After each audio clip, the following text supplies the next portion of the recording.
I think it's just an amazing opportunity to put this really beautiful animal at the forefront of people's attention, and a place like Antarctica, such an extraordinary place to image. We're just very, very happy to be given the opportunity to kind of tell the story behind the Adélie penguins in Antarctica. Very few people get the chance to go to Antarctica, and it's sort of an extraordinarily wonderful place. We want to take people there, and we want to introduce them to the most characterful animal on the planet, the Adélie penguin. He's just such a characterful guy, and it's a really fun movie. I think people will connect with that. Steve is a character who has a lot of flaws, but also he's incredibly adorable, and I think that means that he'll have a connection with a lot of people out there. And I think his humor and his the fact he's just such a doofus as well. I mean, I think we can all connect with that. And also, many of our Disneynature movies in the past have featured mums, and so it's great to give the dads a chance. It's the first movie that's really featured a dad. And as Jeff says, he's pretty inexperienced. He makes lots of mistakes along the way. But it's a Disney film, so it all ends up happily in the end. I think Antarctica is a landscape that really suits IMAX. It's absolutely vast. The images, the scale is absolutely vast. And also, it's just really rare to be able to put an animal like a penguin, at that, at 100 foot. It's going to be an extraordinary thing to see, I think that's going to be just a great thing for the audience. Yeah, as always with the Disneynature movies, there is a good conservation message in the film, but also Disneynature gives back. And in this case, through the Wildlife Conservation Network and the Global Penguin Society, we're really investing in penguin conservation all around the Southern Ocean. It's a great project, really worth supporting. I mean, we're fortunate to work with some of the best camera people in the world, extremely dedicated, extremely tough people. They endured enormous amounts of time in the field, both underwater and on topside. And, we're just so lucky that we've got that talent at our fingertips, to kind of be able to bring to a film like this. It's a very, very tough place to work, Antarctica. Temperature down to minus 70 Fahrenheit in the wind. You spend days in your tents waiting for the moments. And yeah, the making of bits at the end are great fun. It keeps people in their seats as the credits roll.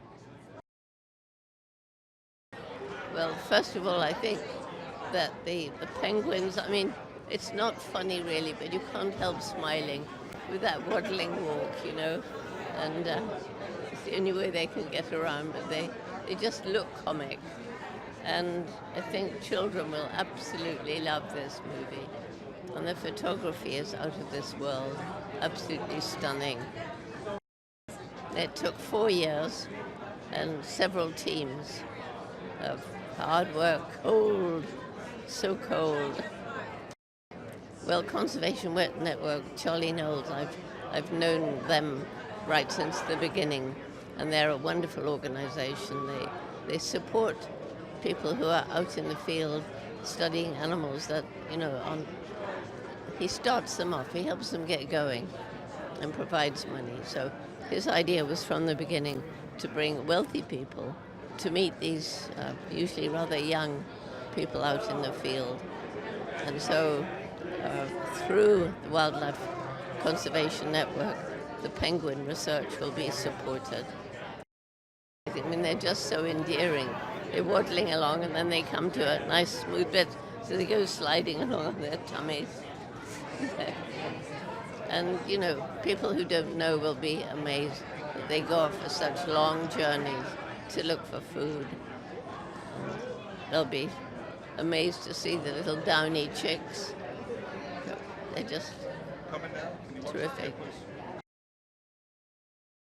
These guys spent 2 years in Antarctica, and I spent about 8 hours in a voiceover booth, but I think our contributions are equal, right, to the final product. We both put a lot of work into it, so.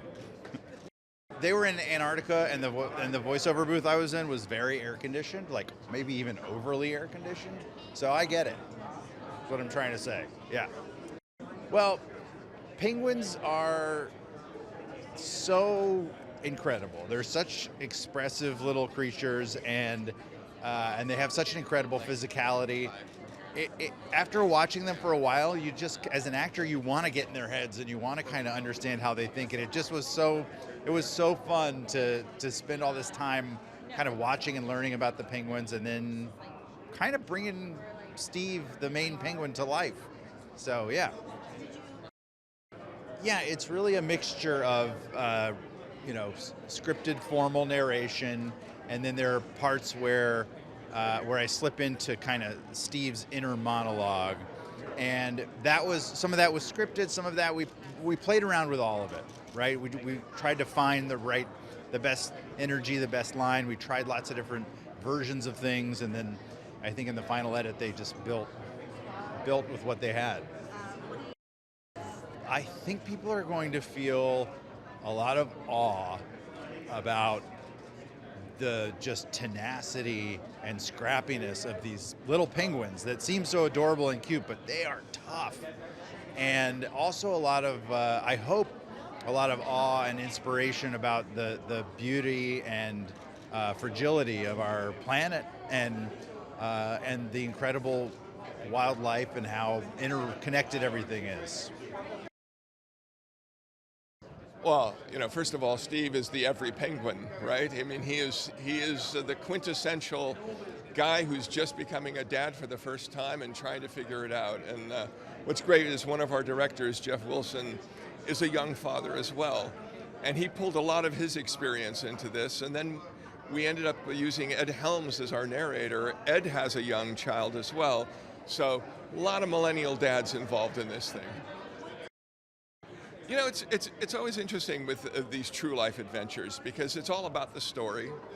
I hope they fall in love with the character, because it's funny, I work in animation as well as this, and in animation we always talk about, we create a world, we create a character, and then we tell a story. And the world is so phenomenal. I mean, when you see Antarctica and you see how beautiful Antarctica is, it's stunning. And then we have this amazing character, Steve, who you fall in love with, who you can see is trying his best. And then out of that, the story kind of evolves. And as we're filming, our cinematographers are jotting down what they're seeing, the behaviors, and that helps us all put together a story that is true to life. Well, let's face it, IMAX is just a spectacular format, And when you see a penguin the size of a house, it blows you away. It absolutely blows you away. And truly, IMAX, they're so careful about the picture, they're so careful about the sound.